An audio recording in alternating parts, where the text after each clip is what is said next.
In an age where the instruments of war have far outpaced the instruments of peace, we offer not a pledge, but a request that both sides begin anew the quest for peace.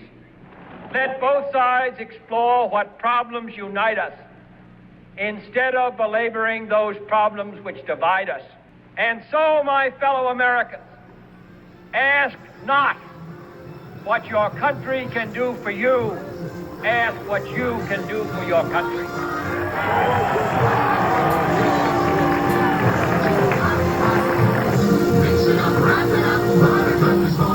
It's delicious. So nutritious. It's a tasty bite. 50 days, New York to Portland. Myself and a rotating crew of volunteer camera people set up games of cornhole in places of cultural importance across America, invited complete strangers to play with us, and asked them to talk about themselves, the location, and what they felt it means to be an American. I have to win. Yeah, I have to win. Yeah, I'm putting up a fight. I don't. Lily. If I don't, what'll that say about all the other little people in film, you know? Uh-huh. About all the other faces that aren't on camera, you know? Right. This is for all of you. Right. I love you, Ted. Joseph. You're filming. What up, guys? It's your boy. We're back with another snack review. Today we got the Thailand unique giant water bug. Lane. Do you want to make the first throw? Bestie! Oh my god. And myself, your host, Emily.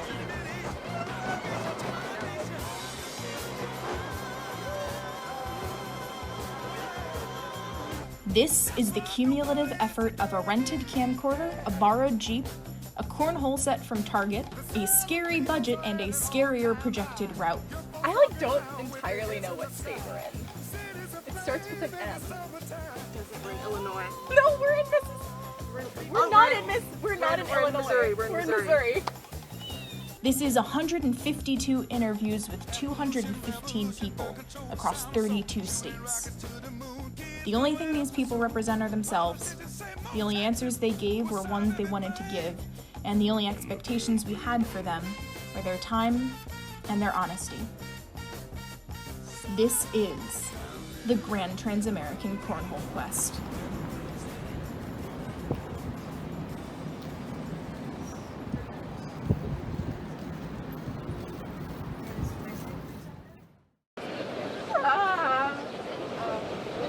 Want to play cornhole? Nope, didn't hear me. That's cool. It's very nice to have you. My name is Emily. What are your names? Nevin. Nevin? I'm Krishna. Nevin and Krishna. My name is Emily. Carlo. Carlo? Yeah. Nice to meet you. Oh, we're good. Hi, my name's Zoe. Hi, Zoe. It's nice to meet you. Not that I know you already. Yeah, I've never seen you before in my life. I've never seen you before in my life, but I'm really happy that you could come down here because we're embarking. We embark. New York City is not one of those places that exists without people. No, you're right. Like, as cheesy as it is, New York is absolutely like dependent on the people that live in it, which I think could be said for like anywhere, honestly. I feel like it's not a city that clamps down on that. Do you No. feel that? Yeah. I feel like it's very let loose, let just everyone be. Well, you can literally, I mean, we've got a mic right here, and you can tell me anything you want to, because Cut their dicks off. yeah. People have a fucking agenda here. Yes. This Agreed. is a city full of agendas. You know, I've been footloose and fancy-free, and I only have affairs now with mayors of famous cities and major playwrights of the 20th century. It's, everyone's, New York goes through phases and different changes, but it seems like at the end of the day, the one thing that doesn't change is people come here for whatever reason. Yeah. And even more than that, you wouldn't just get like a strong. I wouldn't want to say New York's got a strong sense of community, but it has a strong sense of identity, and and pockets of community can be found within that. If that makes sense. What is the New York identity? I don't know. It's hard to describe. I think Yeah. it's. Can you impersonate the New York identity? I don't know if you can impersonate it. Okay. I mean, you sort of has this, like, well, it is what it is. Like people people will look out for each other, but it's in a push comes to shove kind of way, you know? Like, for the most part, we leave each other alone. That's not a bad thing, you know? A good amount. Wow. I'll actually add to that too. So I went to college in Purdue, which is in West Lafayette, Indiana. And so one thing I really respect and love about New York is how diverse and open-minded this city is. Oh, I know. Like if you were to go to like Indiana, like they'd be like, Are we going to Indiana? I love America. Indiana. Like, yeah. It'll be interesting to see like the difference of perspectives and opinions. Yeah. in So both this is our places. first day. I'm very Nice. interested to see what people say. Yeah. Yeah. That'll be awesome. All right. Thank Yeah. you so much for playing Yeah. with us. Thanks for having us. Appreciate it. Yeah, sure. Thank you. Really appreciate it. Thank you guys so much. Have a good one. Documentary. Thank you so much.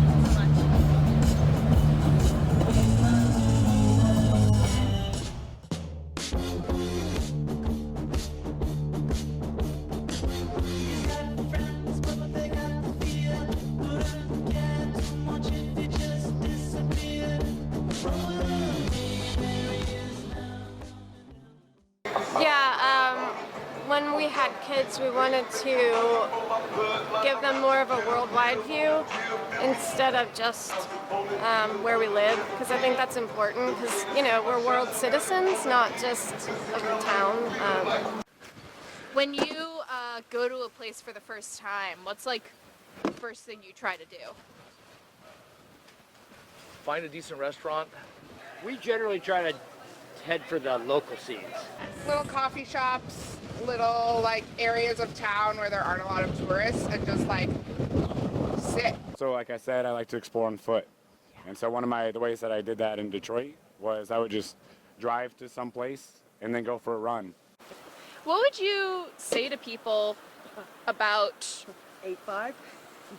What do you wish people knew about travel? Because there are a lot of people who either like are too afraid to travel or too busy. They don't know what they're missing, you know? Yeah. You've got to take the chance to see all this beauty. You're missing a lot, you know, when you don't take time to do that. Connect with nature and you know, it's spiritual, pretty much. And even pictures don't do it justice. I mean, you can see, I'm trying to take a lot of video. Yes! I'm trying to take a lot of video so it doesn't seem so two-dimensional, but you have to experience it for yourself.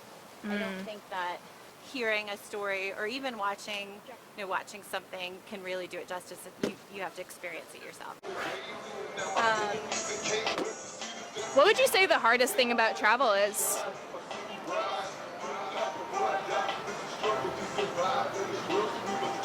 That's an interesting, honestly, affording it would be my, just because I love going to other places and experiencing other cultures and all of that stuff, but being able to afford to do it is hard.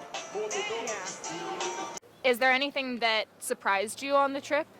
Price of gas. Price of gas? Yeah. Yeah. But we knew that was going to be a problem before we left. Yeah. What's the hardest thing about travel? You know, you never kind of get your own rhythm, right? It's never your bed. You're never in your home court. I love my sister's house, and I love cooking at my sister's house, and we have a great time. But I love cooking in my house a little bit more. And I think also I would be remiss to quite honestly, the hardest thing about traveling is that my wife isn't here with me right now, and I miss her. Are you ever sort of like, you know, intimidated by a new place? No. Have you ever been? No. Have you had a bad experience? Other than an argument with a hotel over a bill, zero. Everything, 99.9% extremely positive experiences. So have we, yeah. Were you expecting that?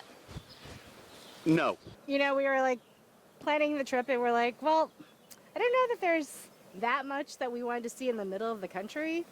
Too much of America is ruined for me when I go into a small town and everybody still wants to talk about the last election. What's like the most important thing you've learned traveling? Oh, that, we're all really very similar. We're all really very fragile. We're all struggling real hard to, keep it going or build our own little empire or just try and keep it together. And a little love and kindness tends to get the job done. Yeah. Not always, though. So I used to live in Buffalo. Okay. And sold all my crap, rid myself of all my worldly possessions, bought a Jeep, did a little tinkering with it. Yeah. So like yourselves, I've been cruising around America. Yeah. Dating people, places I never thought I'd ever see. Yeah. Because you weigh yourself down with responsibilities, family, COVID, unplanned stuff. And I had COVID. Hey, Yeah. can I take a chuck here? Yeah, do it. I had COVID, and it gave me an incredible sense of mortality. So, when circumstances kind of forced me to leave my career, and I just assessed stuff and said, you know what? I'm going to take that opportunity now, since everything's in turmoil and chaos. Let me just kind of join the rush, man. I think that's one of the things that's changed, The definition of work has changed, so it's allowed people like us to become mobile and still productive. Yeah. I think conversations about politics, while always distasteful, are so necessary these days because they're so divisive. And yet, the vast majority of people I have met are so willing to listen. As long as you don't shove your beliefs down their throat, most people will do likewise and respect what you have to say. So that's been a very warming and fabulous experience seeing that. Because if you just sit in front of the TV, listen to the news, it fills you with despair that we've all become assholes. And that's so not the case. It's hard to not like someone you know about. Right? Like, you can go in someone with a predisposition about how that place is, how those people are, how that world is. But when you sit down and you meet them and you experience their culture and you eat their food, it's really hard to dislike them. I know this will sound crappy, but it's hard to covet another man's wife if you know the other man and he's a good guy. Right? It's like, you kind of... Everybody's everybody wants to help each other, really. We've been to small towns, big cities. We've had times where we don't have we didn't have cash for something like gas or something like that, or didn't know we were doing it. And people are always helpful to come help us out, even if they're having a tough day or they seem like they're pissed off. We've had truckers stop and give us stuff on the side of the road if we're or even if stuff is falling out of the car. They've stopped, picked it up, and then dropped it off to us later on. But definitely helping people for sure.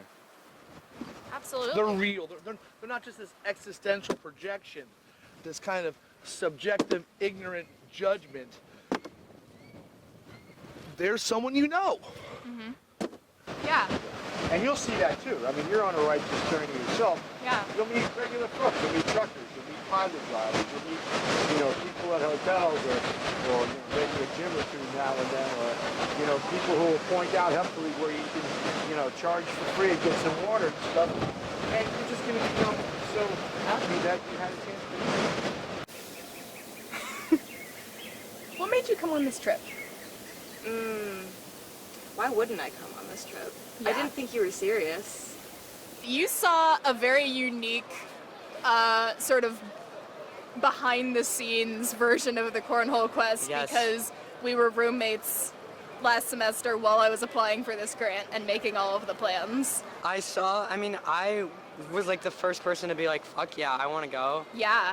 I love road trips, and I love you, and I want to learn about America through cornhole. Right? I want to be enlightened through cornhole. Yeah, experience. It's so unique and it's so special, and I'm so happy I did. Because, like, that's not gonna happen. I don't think I was serious about it. I don't think you were either, because we were laughing. But, you know, why would I... This is such an opportunity. You know, why would I ever... It's a free ride across the country. This is a joke. This entire, like, everything that we're doing is a joke that Yeah. we're taking seriously. This is why I get upset, because I take it too seriously, and you're trying to have fun. And I'm like, if you're serious about entering it in festivals, the lighting needs to be perfect and the sound needs to be perfect, and every time there's like a gust of wind, my heart just...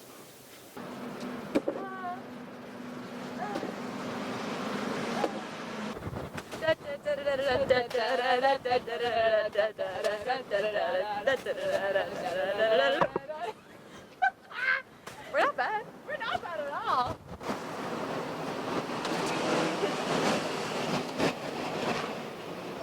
Oops, I'm sorry, did I hit you? I'm the host now. Hey! USA! USA! USA!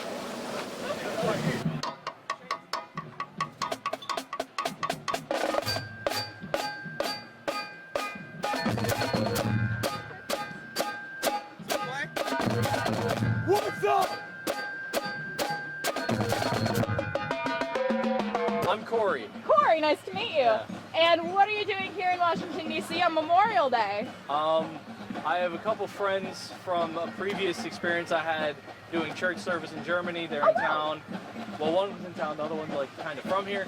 Yeah. So we decided, well, heck, if we're all here, let's go look at DC, get that beautiful American taste in our mouths. Yeah. So what does Memorial Day mean? Starting off strong, what does Memorial Day mean to you? To me, it's to remember those who have fallen, right? Mhm. The pure fact of the matter is that people's families have died for Yeah. a cause. Yeah. And that's something that's worth marking. I grew up in a military community in Germany. Oh, wow. So I've known people who have lost family members, like whether that's their grandpa, their great grandpa, or whatever, right? Like 6th generation army brats, that kind of thing. That this is important to people that matter to me, even if it's not the most important thing to me, and that's worth something.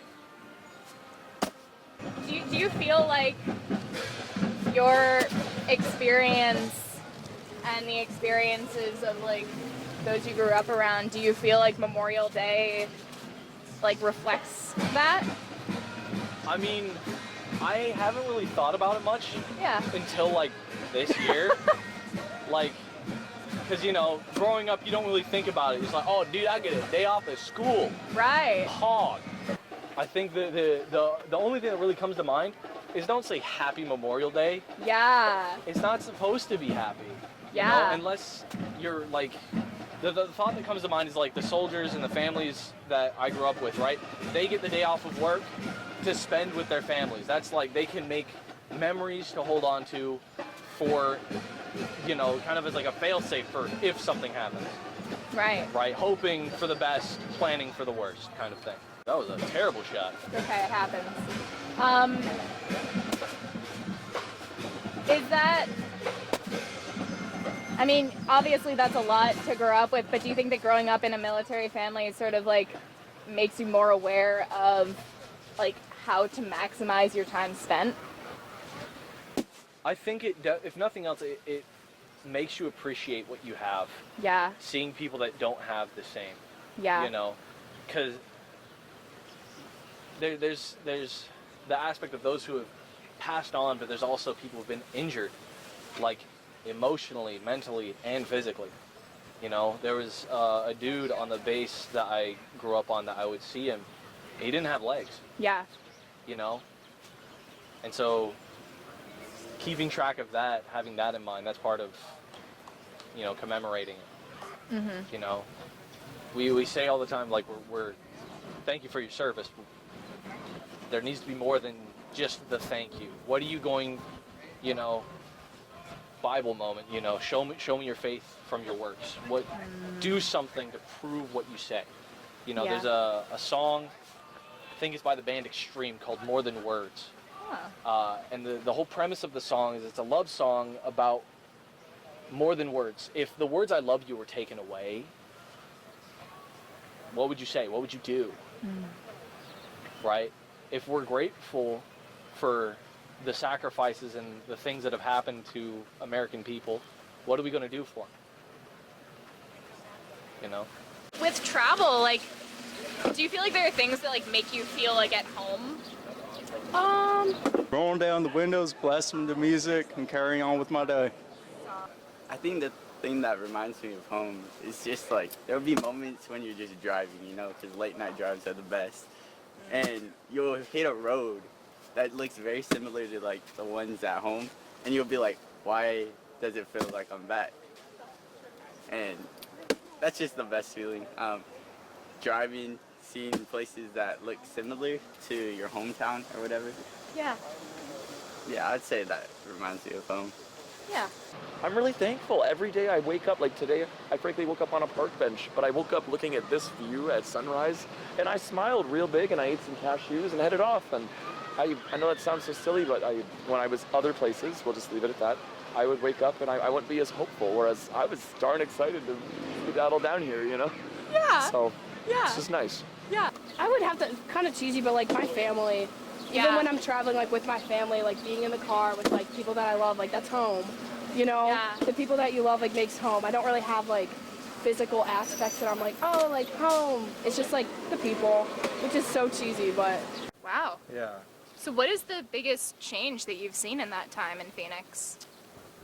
Oh man, it's crazy. So I just got back to Phoenix kind of this year, and I feel like it's kind of been a pop word, at least for me, and maybe a lot of people due to social media, but gentrification. It's gone to hell in the last 5 years. The city is totally overwhelmed. They have just given up. There are needles everywhere. Fentanyl is huge right now. It's like running rampant. It's so bad. You know, it's the somebody said the tinfoils blowing through the streets as leaves usually do. It's that bad. I was living in a converted tool shed for my first year here. It was like a small little 8x8 room. It was a tool shed, you know, and they converted it into a room. And I had a shower outside, like real outhouse vibes.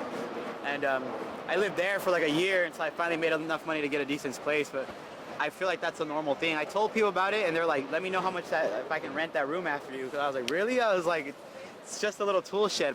I want to see more small businesses, more local shops, more mom and pops. You know, I feel like a lot of these places are just becoming these big corporate companies, these conglomerates, and I feel like that's not what San Jose needs. Mm-hmm. But they still have that moving in anyways. Yeah, I was gonna say they have hella people moving in, and I mean, things are just more expensive, and there's a little bit less of a personality and less of a community here than there was previously. Is Jackson changing at all? Or has it been changing? Definitely. A lot. I think, you know, the billionaires are replacing the millionaires, and prices are going up, and more people are coming in. There's more tourists. Like, Jackson is quite expensive to live in and just to exist in. Yeah, and they're not really doing a lot to help us out. But it definitely sucks, like, just watching behind you, you know, like the new Bronco and $10,000 like camper vans, and then the streets are packed with them. I couldn't find anywhere to park last night. Yeah, it's getting so expensive. Nobody can afford to live here. So I know a lot of people are moving just kind of outside the city to smaller towns. Mm-hmm. And then I think a lot of the artists, from what I've heard, are moving to Houston. Where are the locals going? That's our secret. I'd really like to see people band together and form smaller communities, because it's gotten to the point where most communities are getting so large that it's no longer personal. And when it's no longer personal, you have other big corporations and other things coming in and being predatory and killing the community that was there, which is part of why all the rich people moved to Austin, because there was such a cool art and music scene here, to my understanding. But now they're leeching on that and not not contributing to it, and so that's what's killing it. So it's just kind of I'd like to see smaller communities that are more personal. There was my friends and I were joking, like last winter, there's this huge lot of land that was being discussed about either being turned into employee housing, being turned into like preservation, or being turned into glamping, a glamping ground. And we were saying our priorities would be employee housing, preservation, glamping. We think the rest of the locals here would be preservation, employee housing, glamping, and we think that it pretty much got signed to be glamping. And also, you know, like we work in guest services and like restaurant industry, so I'm not trying to say like don't come to Jackson because I need guests at my restaurant, you know, that I work at. Yeah. But yeah, it's definitely changing. As of Jackson, like that's, you know, would you say that most of the people who are here are not originally from Wyoming? Definitely. Yeah, definitely. I like stop like at the ski mountain where I work, you like get a name tag with where you're from on it. When I first moved here, I was like, oh my God, you're from Massachusetts? Like, I'm from Connecticut. And I probably said that 5 times before stopping because it's like, wow, everyone here is from the East Coast or somewhere else. Yeah. And then you find a local and you're like, yeah, thank you. You know? So the transplant's not like what? No one's really winning. Trying to bring, trying to Like no one's winning. I think that's is that good or bad? I was like, is that yours? Nah, that's yours. That's yours. All right. Bad. I don't think. If you talk about Charleston and the Charlestonians and the transplants and how it's bouncing off this city. Right. I mean, I don't think that is from my experience of being out here. You can see the younger crowd. The younger crowd is everywhere. But if you look at just like as far as tourism and coming here and looking at... Well, the tourism has always been great. You know, you come to areas like this downtown and the tourism, when you mingle with people, you meet people from all different cultures, all different backgrounds, and that's a pleasant scene. Yeah. But when you go into neighborhoods, you're not going to get that response. You know what I'm saying? Well, the neighborhoods is, I can't say with Charleston, a lot of the historical areas, I think the buildup of all the buildings around it, it kind of takes away from the traditional Charleston. It takes away from it, and then you have like the more of the older crowd kind of like disappearing because of the age or whatnot, and getting pushed out. They're moving out the way because, you know, the younger generation, they don't want to take sound advice. You know, it's the thing that you can't tell me anything. I'm a grown man. I do what I want to do, and it's losing its charm. Yeah, I mean, I think like any modern city, right? You leave for a few months, a few years, you come back and you're amazed at the development. So just seeing some of the new structures that are built in places that used to be marsh or waterfront is pretty startling.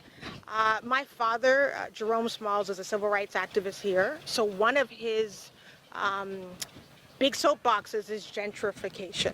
We want to make sure that the people that live in the area can still afford to stay in the area because Durham is growing, and to live in maybe in a 750 square foot apartment, you might be paying $2,100. Well, back at my day, $300 or $400 in rent was considered expensive, you know. You know, when you tour Charleston, you'll get a very beautiful history of the city, and his presence is meant to challenge maybe the narrative that's always been told. It's a bittersweet place, and I think after being away for almost 20 years, we've lived in Houston, and we'll run into people who say, man, we're going to Charleston, it's so beautiful, and it always sort of strikes us. It's a bittersweet beauty. So as a Southerner, this really does feel like home, but I think as you grow older, you're forced to, kind of reconfront maybe the way that you were able to gloss over things and the luxury of childhood. And we feel it's important as parents to always present from a place of honesty,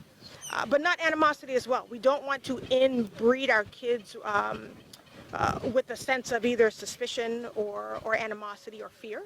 But we do believe in being very honest about maybe the way things were perceived in one period of time, the stories that were told from the past, and what the future really can be. So I would love it to be that if we wanted to make our home here, we could, and we wouldn't have to worry about such a drastic difference between the have and the have-nots. One thing I haven't mentioned yet is that in 2020, I was actually an independent candidate for president.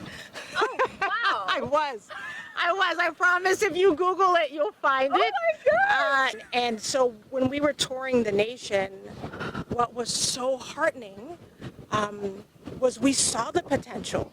We didn't see the division that the media was pushing to us. We saw people really having a lot of common sense platforms and policies that they jived with, and these phony labels of liberal, conservative, Democrat, Republican, they weren't real. When you meet people who are considered poor, you'll rarely meet people who say, I don't want to work, I don't want to provide for my family, I have no vision of the future.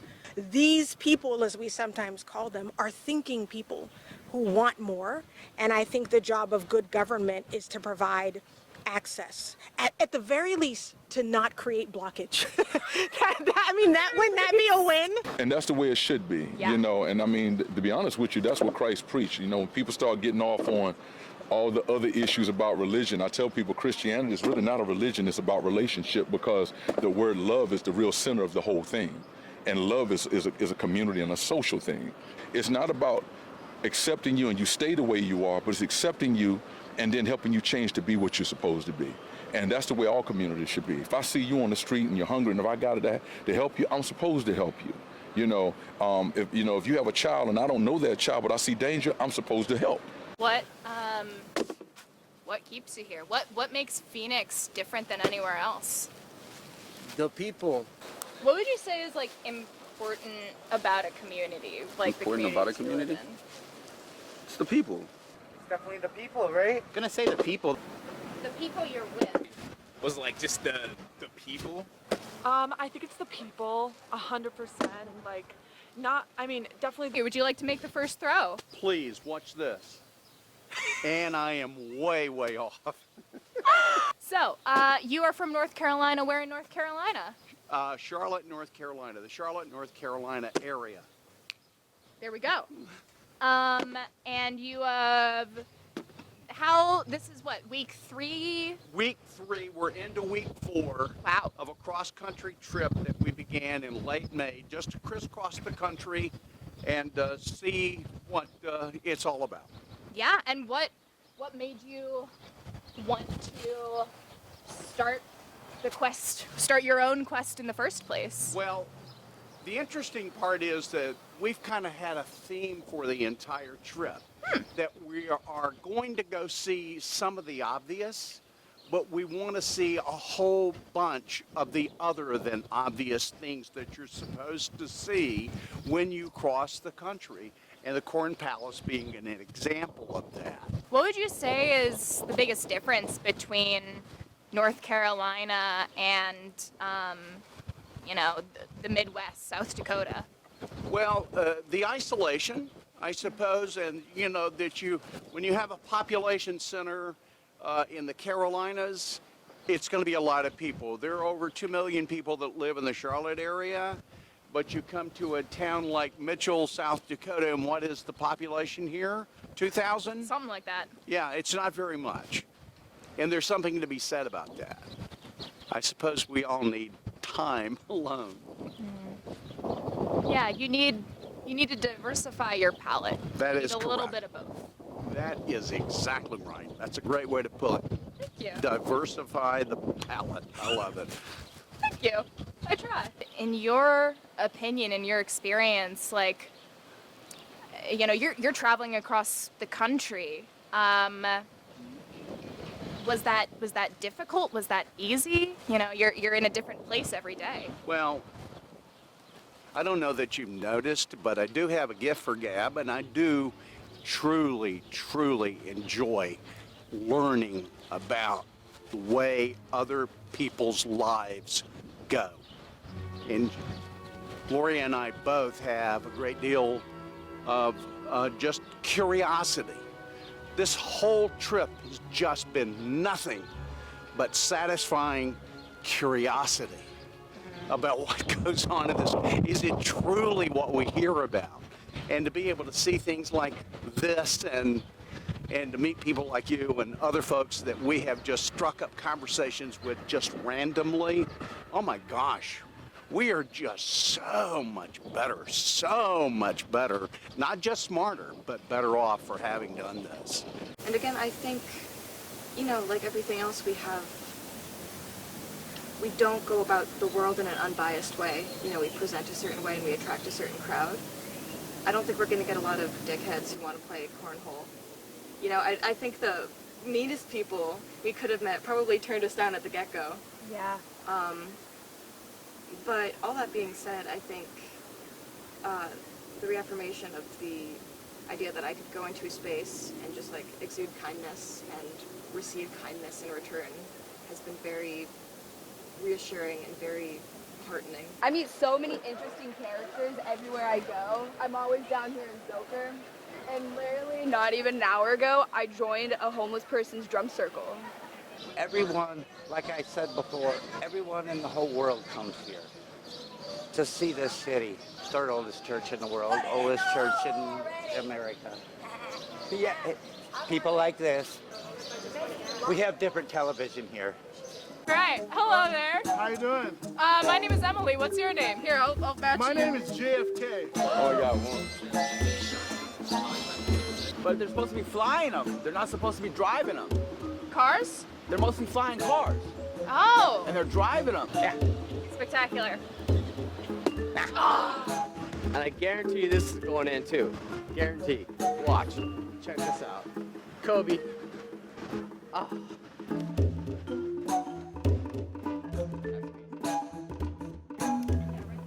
Anywhere in the vicinity. Butthole.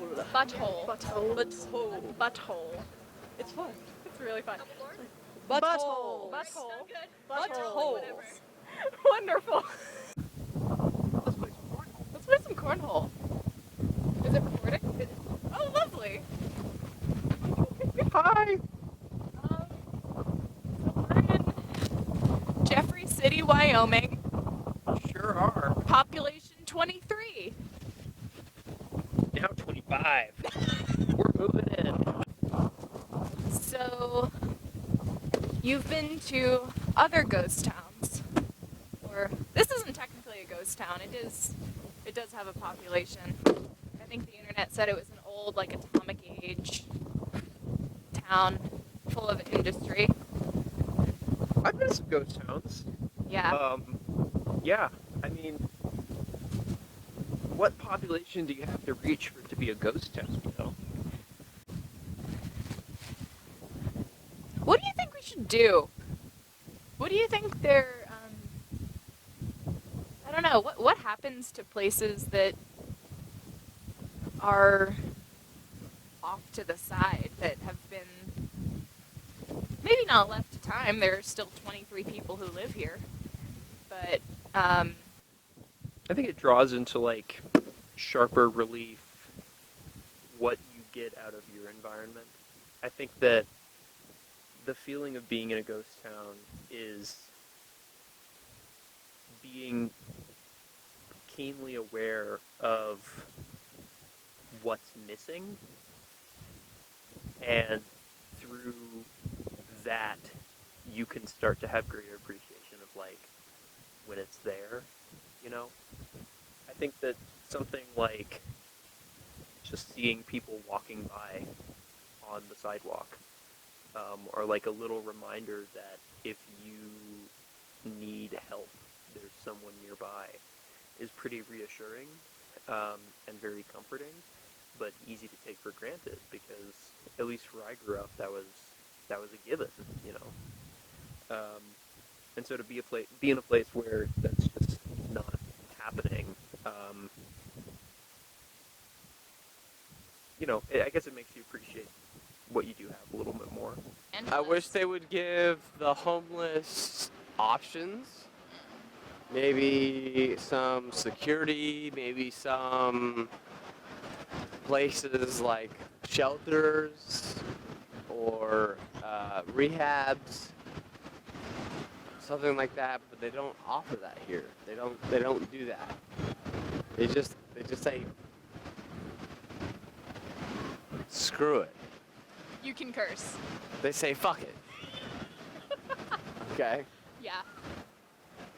I wish they would do something about the homeless, because there's a lot, and they continue to do nothing but arrest, and it's a problem. I mean, we come into, I mean, look how beautiful this beach is. I mean, look at this place. It's gorgeous, right? But then you see the homeless guy on the side, and people want to go away. That's a problem. Is this your first sort of like homeless experience? Absolutely. What would you say is the like biggest thing that you've learned or like seen? Do not stay down at Cass or at Tent City. Yeah. We had our camping gear and we were up on Happy Valley and 19th Avenue by ourselves up in the desert, you know, alone. And you know, it's pretty horrible down there. Yeah. I mean, there's a shooting every night, people being beaten. I mean, the drugs. It's overwhelming. Where do you get that like a sense of safety from? Like, where do you find safety then? My man and my dog. It's a good place. Seriously, my dog, because he just got back to work, and seriously, my dog, everybody knows Thor, you know, and he takes care of me. Otherwise, I could not be out like I am. For Portland, what makes you feel safe about Portland? Well, I would say,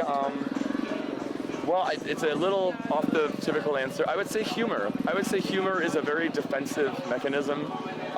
And I throw in agreeability and kindness, but I would say humor. I think when someone tells a joke and you both get it and you chuckle for a moment, it kind of eases the tension. You know, it scientifically it makes serotonin. More theologically, it makes you have faith in that person. Yeah. But for reals, I don't know how some people do it. I mean, I watched a guy get beaten down with a metal pole. I mean, and they had to take him away in an ambulance, and it's like, it's right there. It's pretty harsh. We were at the bus stop at 19th Avenue and Dunlap at the end of the light rail. It's one of the worst places ever. They have like a killing, somebody killed like every other day. And a guy that was on fentanyl came up and he was swinging a stick and cracked my guy on the head. He should have got stitches. You know, all he was trying to do was like stay away from, you know, my woman and my dog, and came up and cracked him on the head. And I don't know that he even was present at that moment. It's a good dog. Yep. Yeah. That's the only reason I can like go and get, you know, walk through Cass and get meals is because of that guy. Stop with this shit. We have people here that are dying. Let's help them, please. Someone do something. No, I hear you. You know? It's, yeah.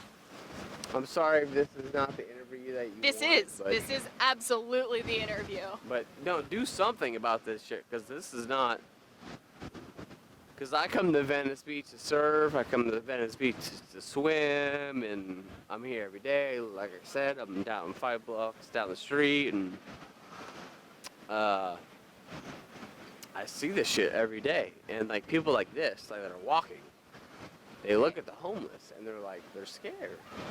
Yeah. That shouldn't happen. Do you get scared? No. I've been here for. It's your home. Yeah. I feel that. They don't harass people. They don't say anything. They just live what they do. Same Mhm. space, but that's not true. Everybody, thinks, oh, what did you do to become homeless?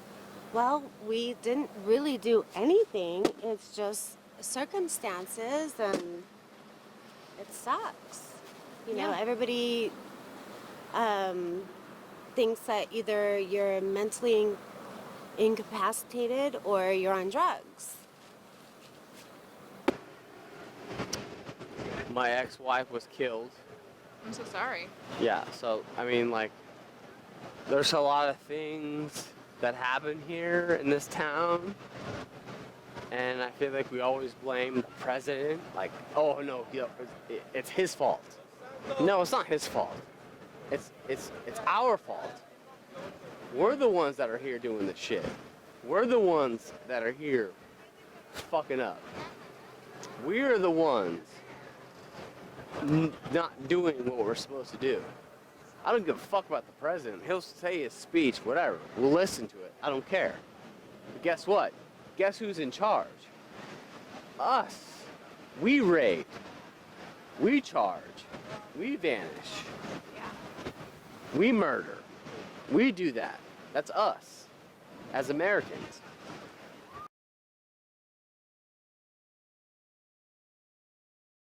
So, in your experience, what does it mean to be an American? Well, to me, it means a name that had nothing to do with my ancestors. I'm about 60% Irish, Cherokee Creek Choctaw, and a tiny bit Haitian. So, to me, this is Turtle Island. Yeah. Are any of the sort of native people still around, still living in the area? I don't know if the ones who were ancestors of the people who lived in the earthen mounds, there was a lot of migration of the native peoples in this area. And the Dakota and stuff that are more common around here, Dakota people actually were up by Lake Superior back in the 1600s. So there was a lot of migrations of people. If you take a look at each tribe's stories about their migrations, you'll find that they moved around quite a bit. And we do a land acknowledgement. Every time we stand up on the Capitol steps, we acknowledge we are standing on the ancestral land of the Kalapuya people. So, you said you had opinions on being an American. Yes, absolutely. Yeah. Woo. All right. I can ask questions, but if you had ideas already of what you wanted to say, you can go ahead. Well, it's hard being an American when you look like me. We actually had a conversation the other day. My nails is my thing, and I went to the nail shop, and my nail tech, who is not from this country, was like, "Oh, are you doing 4th of July nails?" And I said, "Absolutely not, because that's not my Independence Day. My Independence Day is Juneteenth." And he asked, her nail tech said, "Well, what does that mean?" So I told her, "Go ahead." So I told her, I told them the story of Galveston and the Emancipation Proclamation, of which they had no idea what it was. And it's just, today is not my day. Mm-hmm. This is not my day. Could you explain Juneteenth briefly? Sure. So even though slavery was abolished in 1863, the slaves in Texas, particularly in Galveston, did not find out until June 19, 1865. So Juneteenth is a huge holiday in Texas. And so we've always celebrated since I was a kid, and I'm 47. I'll be 48 next month. So that's our holiday that very close that we celebrate. There's a lot more Native people around than what people realize, because there's a lot of stereotypes about who is Native and what they look like and what they do. And so they look at somebody and they make judgment calls about whether they're not Native. Like Both us. of us are enrolled. You know, she's enrolled Ojibwe from Bad River, Wisconsin. I'm enrolled Cherokee. Oh, wow. Do you have to enroll? Or You can still have Native American blood and be considered a Native American. But quite a few tribal people, if you don't look tribal, they'll just say you're white. what do you wish people understood or knew about modern tribal Native American life? Well, you know, we live mostly like everybody else. You know, and really every family is different about how they, even in the United States, if we just took looked at how they celebrated birthdays or holidays or whatever, everything, everybody's got their own ways of doing that. And Native people the same. You know, we do things a little different, but otherwise we live in a house. I got an electric car, I got a minivan, I got chickens, and I grow a big garden and go shopping in Sioux Falls, South Dakota. There you go. So We do school presentations Yeah. all over. And a lot of the questions we get are, do you live in a teepee? Sorry, I shouldn't have laughed. It's kind of funny. It's a little funny, but also, damn. Do you Please think make that it. the average American is aware of their own? I'm gonna use the word privilege because I can't think of another word, but like aware of how different things are in America. No. Do you think that's changed at all? No. And I think the other thing is, you can be ethnocentric and still be proud to be an American. Absolutely. I mean, I served in the military. I think every able-bodied American should have to serve at least 3 years so you understand freedom is not free. Even though I know my country doesn't love me like I love me, I still have no issue defending my country. And it's hard being American when you look like me. And that's just what the realization is. See, I agree with that to an extent, only because my mom served in the military, my dad did not. But my mom also was released from the military when they found out she was pregnant with my sister. So, when she found out. But and we definitely had several talks when I turned 18. You have to, I don't know if that's still the law, but you're supposed to, when I turned 18, we had to at least register. Register with the select service. For select service. So I told them, it was a long conversation, because I was like, I refuse to, to serve a country that doesn't serve me. In your experience, what does it mean to be an American? We've been traveling around, we've been asking everyone, but for you, what does it mean to be an American? Also, you're killing it in cornhole. Oh my God.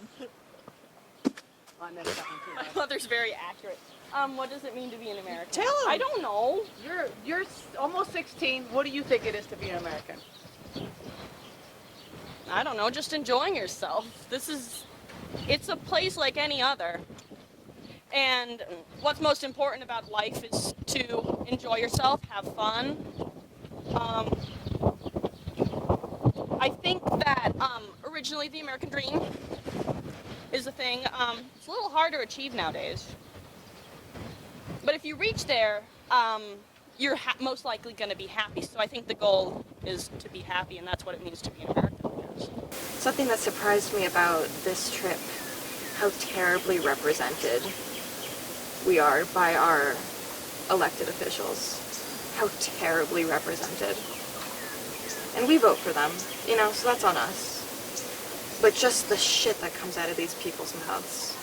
The craziness that comes out of these people's mouths. And I don't think their constituents believe half of it. I think that's true for both Republican and Democrat. Absolutely. Absolutely. And just this inability to... Every one of us wants change. in some respect. Just this inability to get anything done is pathetic. And it's a disservice. It's really pissing me off, actually. This terrible representation.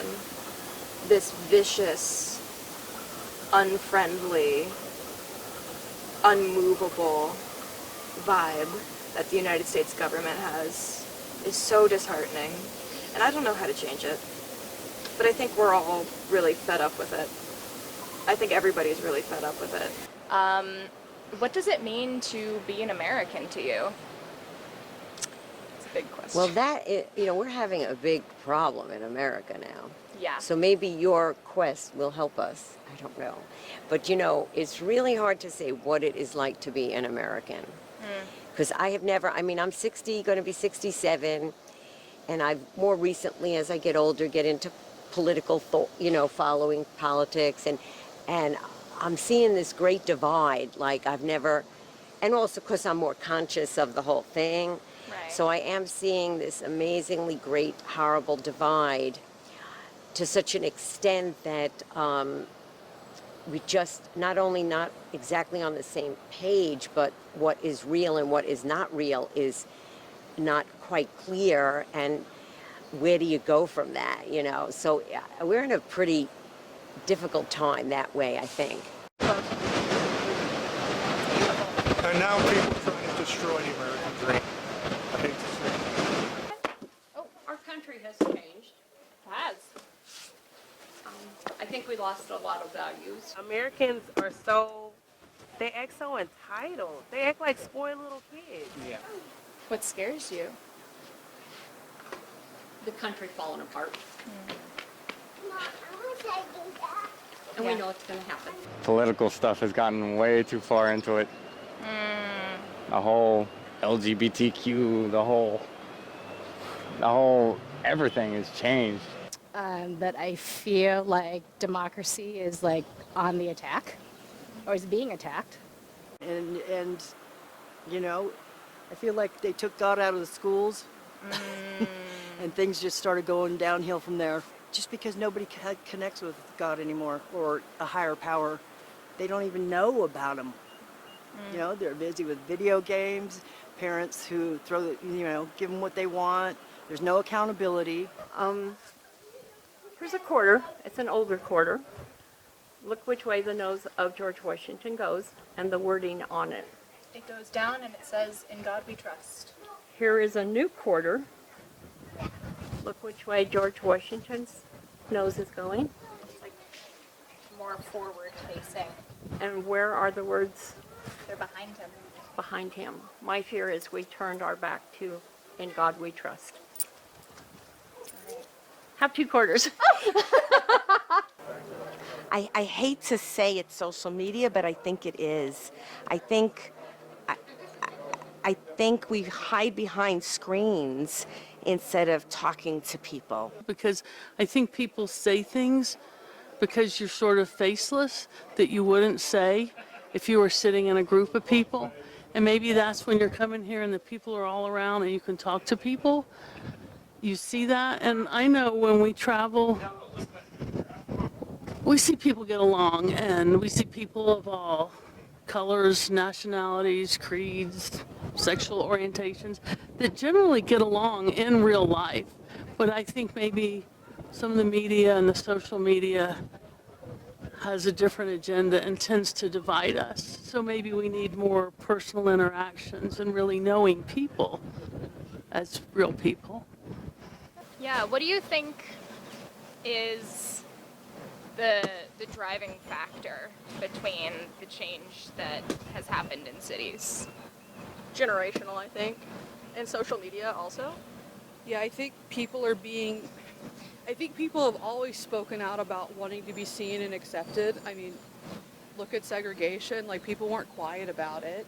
On either side. Speaking from a matter of like privilege, like I recognize that, but I think with social media and like access to the internet, like people are able to form groups and organize more efficiently than just word of mouth. I mean, word of mouth is still very powerful, but I think just being able to connect with groups of people that aren't just limited to your next door neighbor and their like aunt helps people go about being more efficient and bringing what they want to see is the change. Yeah. And I think that applies to a lot of things. That isn't just even like acceptance and like sexual orientation, or I think that's even just being kind to people. Definitely. I grew up homeschooled. Hi. Yeah. So Christian homeschooled at that. So I had a very narrow worldview. I've always what's the word? I used the internet growing up to really understand more people and understand different points of view. And without that, I think it would be really I wouldn't be the person I am today. I'd be a much less good person, I think, or it would have taken me longer to get there, just from not knowing and not understanding. A small town with one stoplight, homeschooled, in the woods on a farm, where are you going to get that exposure to other people other than the internet? What do you wish that other generations knew about your generation? I don't. That's a hard question. Yeah, a little bit. I mean, I guess I wish. Well, I guess I'll say for some older generations, I wish that they understood that we communicate in a different way, but that we have a lot of the same, that we have a surprising number of the same priorities that they have. We just express it differently. I'm so inspired by your generation. It's been, I've learned more from my kids than I've ever learned in my life from anything else. And I'm so excited to see what you guys do. I mean, for me, that's what it's all about. It's what are we leaving for future generations? That's worth fighting for, you know? Yeah. I want my kids and grandkids, if I have them, to have something that they love and feel excited about. Yeah, that's what it's about. Yeah. Well, I have one final question for you. If you have the time. In your experience traveling around and talking to people, what does it mean to be an American? Good.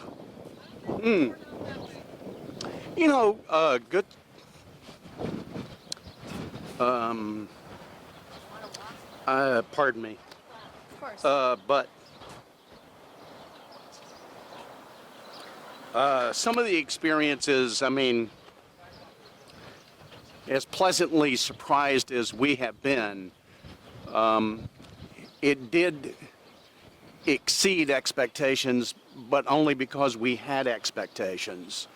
And it has just been great in that regard and so uplifting, and there has not been anything less than a broad smile on the people that we have come in contact with, given all that is going on in the country, especially right now.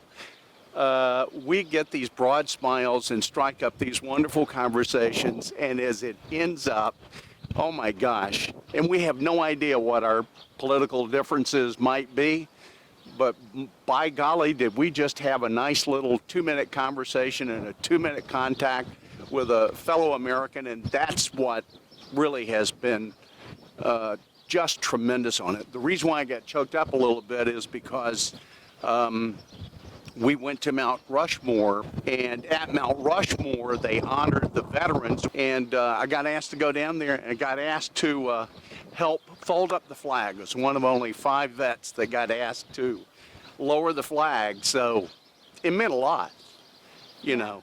Experiences like that. Not everybody gets to do that. Not everybody gets to enjoy that. But just think about it and to appreciate the fact that not only did I get to do it, but there are other people who will tonight get to enjoy that same experience. And it doesn't come but from being an American.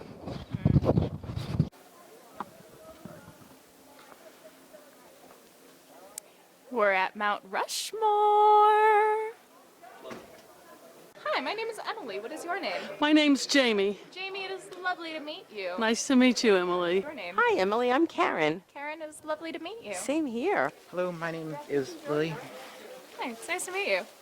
Sorry, why do you think people come here? our history is amazing. These four men, it's almost like the universe came together and said, we need to put these people here at this time. We could never be the country we are today without these men.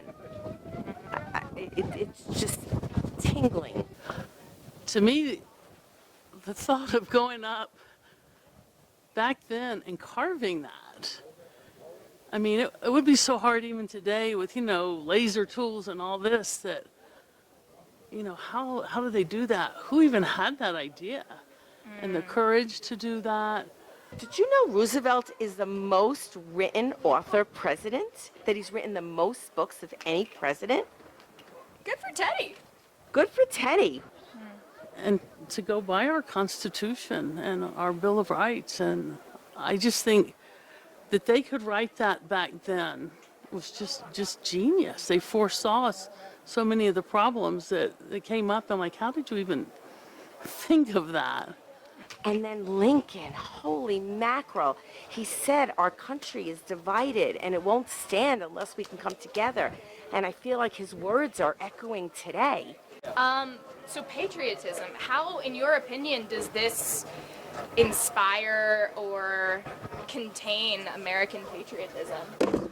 Well, we came last night when we had the presentation, and it's like it reminded me of what America was built on and founded on, and the courage and the ideals of what I think makes America greater. And anytime I look at like what our Constitution and what the framers wrote, the vision that they had, a government of the people, by the people, for the people, that was a novel concept. And I mean, I think we need some leaders like those guys up there back in where it's I think they weren't so selfish and self-centered, and we were about doing what was best for the American people, to me, as opposed to maybe all the different little political interest groups and the things that I think sadly have kind of splintered our country right now. And I feel like if everyone would come and see something like that, we're always going to have differences, but maybe we could remember the basis and the foundation of America. Well, we can't put them on a pedestal. We have. Right, yeah, we have. I don't know. Why? Why is this an American thing? Why is this supposed to be part of our identity? It's so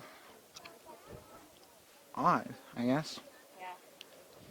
In some ways, it just feels kind of wrong to think that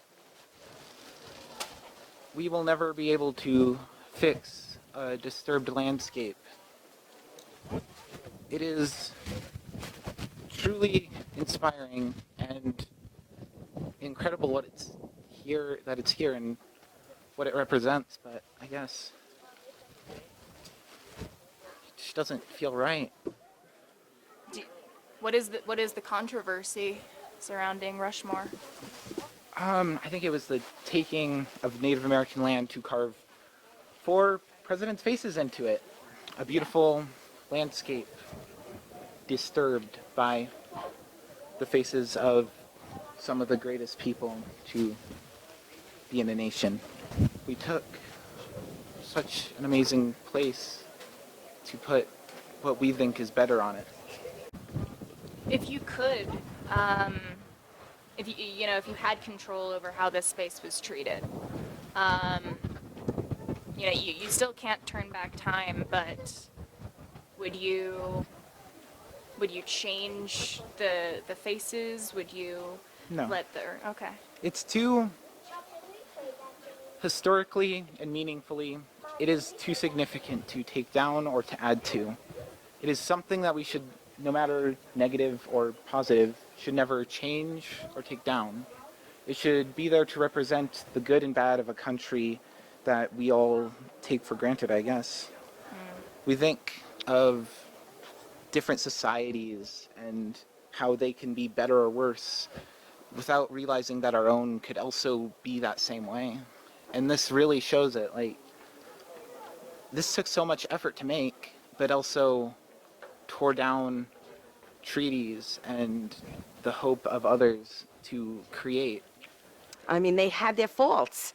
Just as this country, the lady before us talked about how we're a teenager, we have faults. Every family has its faults. Every human has its faults. But we are just so much bigger than the faults. And the faults are what also makes us and makes us human and helps us make those decisions. None of them were perfect, nor should they have been. They're not saints. They're men. It would be a disservice to take down their faces. It would also be a disservice to add anybody else's. For both the natives that once lived upon this land and for the American people of today. That actually leads perfectly into my final question, which is, in your experience, what does it mean to be an American? Yeah. Has anyone said anything about America that surprised you?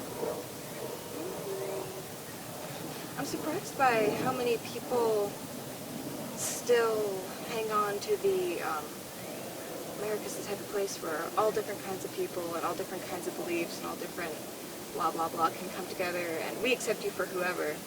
I'm happy about it. I'm happy that that's something that we still kind of hang on to, but I'm shocked that that is still such a prevalent understanding of this place. It's definitely an amazing country, and I recommend people to travel as much as they can. Another thing that I do love, and I feel like a lot of people forget about America, is like we are, you know, as far as the fact that I know, the most diverse nation. So oftentimes I tell people, it's like if you put, you know, all sorts of different fish in an aquarium, some crazy stuff's going to go down, versus if you just put one kind of fish. You know, so there's a lot of countries right now who I think say, oh, like, we're awesome, we're doing great, you know, but there's not a lot of different kind of fish there. I think what comes to mind for me personally is like politics have been on the brain a lot, and I come from a family that is like dead split down the middle. Like my mom's pretty liberal, like grew up all, you know, organics, non-GMO, like her whole shtick, very holistic. And then my dad is like a pretty hardcore Republican.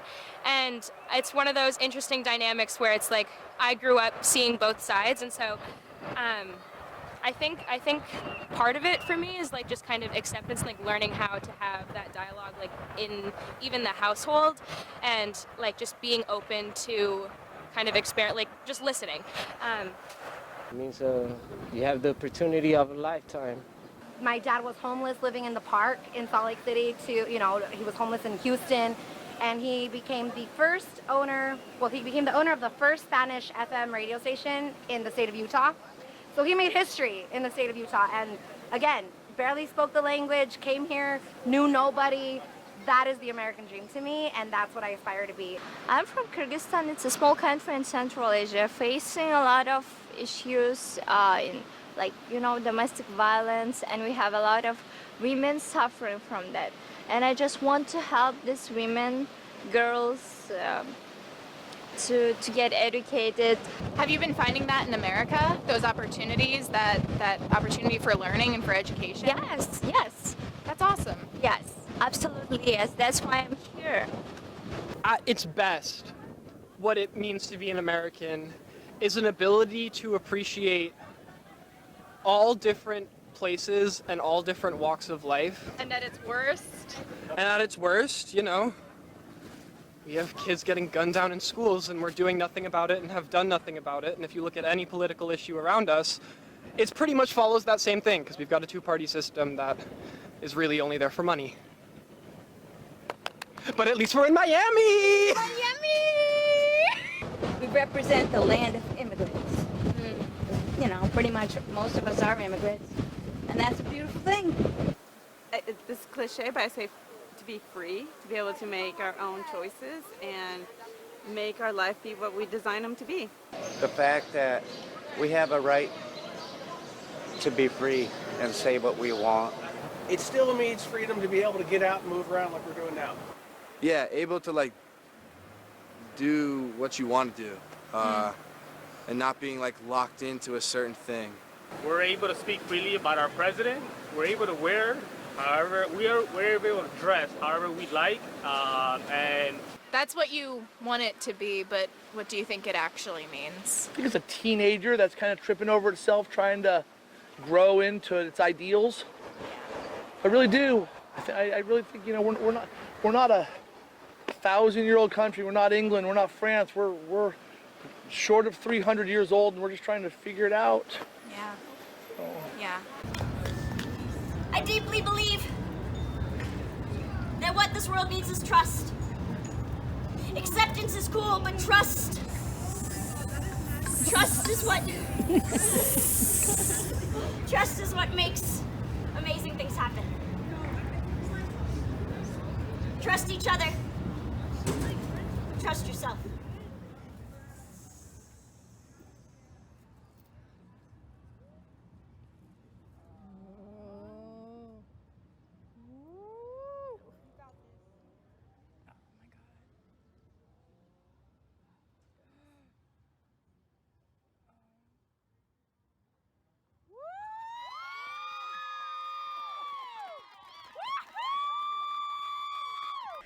I came into this project feeling intimidated. There was no guarantee that people would open up to us, and every possibility that they would be angry, cynical, and filled with hate. And I was scared of that. I don't want to think of the world as a dark place, even if I know that it's out there. If communities have been broken down, if identity has been broken down, then it'll take time to rebuild that. But more importantly than that, it will take trust. The world is not untrustworthy. People are not out to get you. They're not unreachable. They're just people. We can't trust people we don't know, and we need trust in order to move forward. Trust in yourself, trust in each other, building trust, being someone that people can trust. Trust that we can make it. Trust in a future.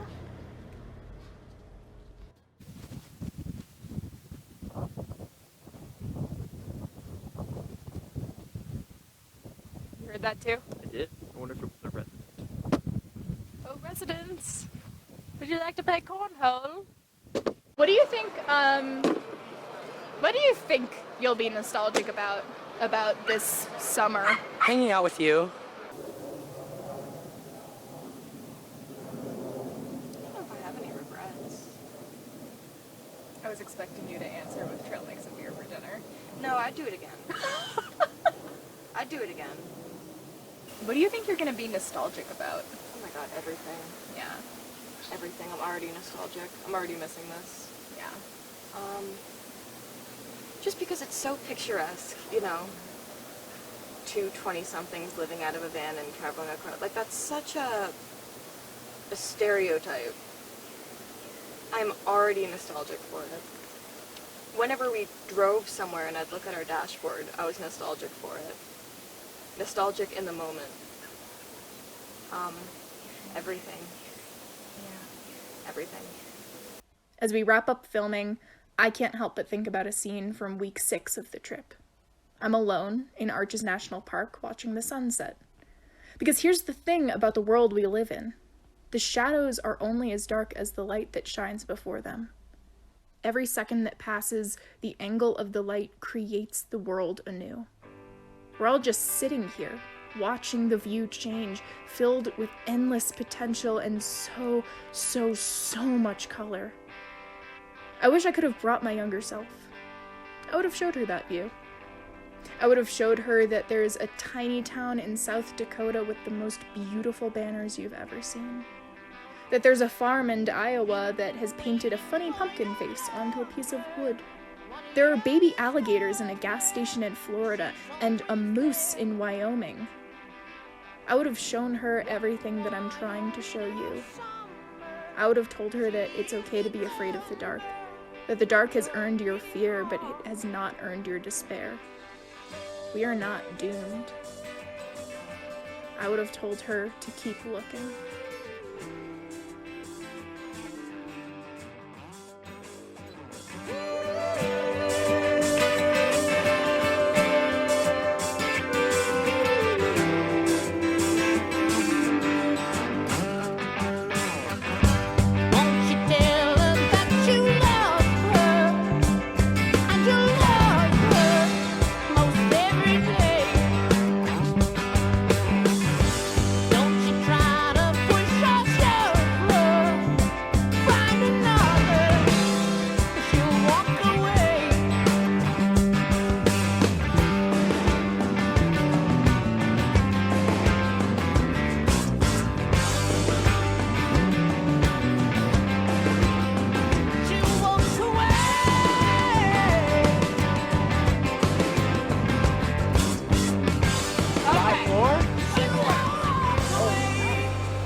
know you were keeping count. I was kind of being a little sarcastic. Nah, I'm always watching. That's true.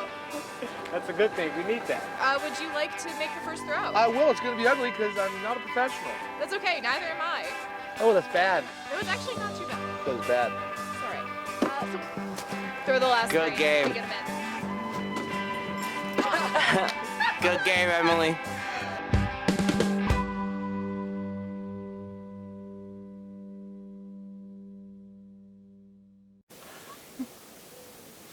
I had a list of questions prepared.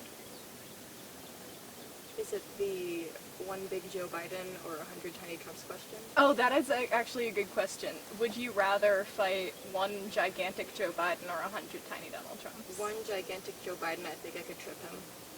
Ooh. I'm always scared of, like, I get this question a lot. You know when you're talking to people about hypothetical fighting situation and they're always like 100 toddlers, oh, that'd be so easy. That's a lot of kids. 100 is a lot of creatures. I don't think I could fight 100 of anything. That's so gross. Is it? Or is it just like an animal, Is it really grosser than any other?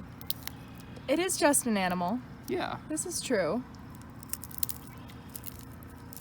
Oh, it's tough. That would be the scarab. Is that the term? No. The carapace? The carapace. The carapace. Yeah, I think if I want any meat in this bite, I'm gonna have to go head first here. Like what you do with gummy bears. Yeah.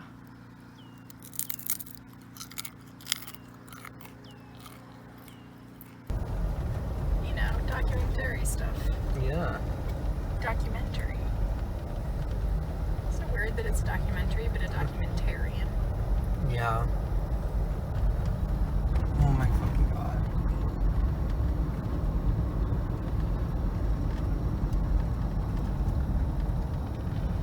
This is a one-way. Where's the other lane? Yeah, what happened? Where are we?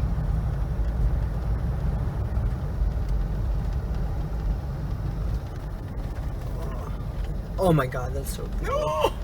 Oh my god. Yo.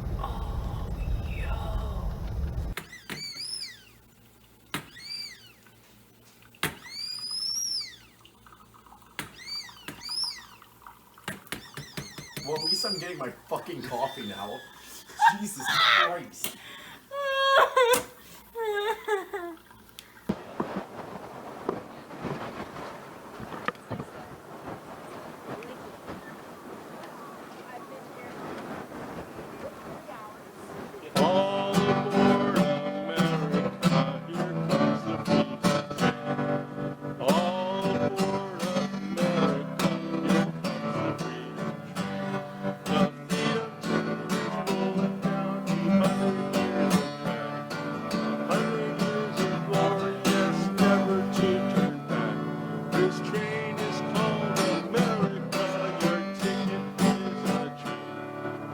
She left the station in Lexington in 1776 and rode to Philadelphia where Liberty held its first. George Washington was the engineer, John Adams shoveled coal, Benjamin Franklin punched the tickets while Jefferson had it sold.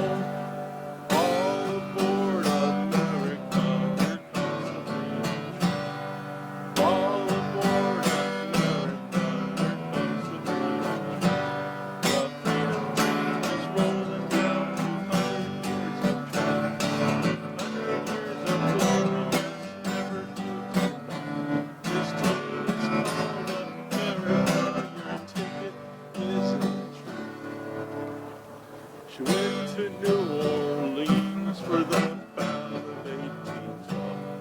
Old Hickory held a tiller and he forced the British out. She was a fine train, the finest in the land.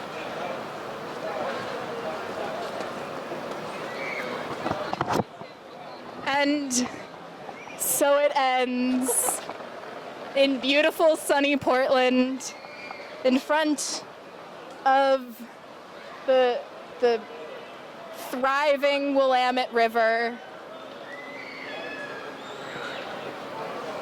Cut.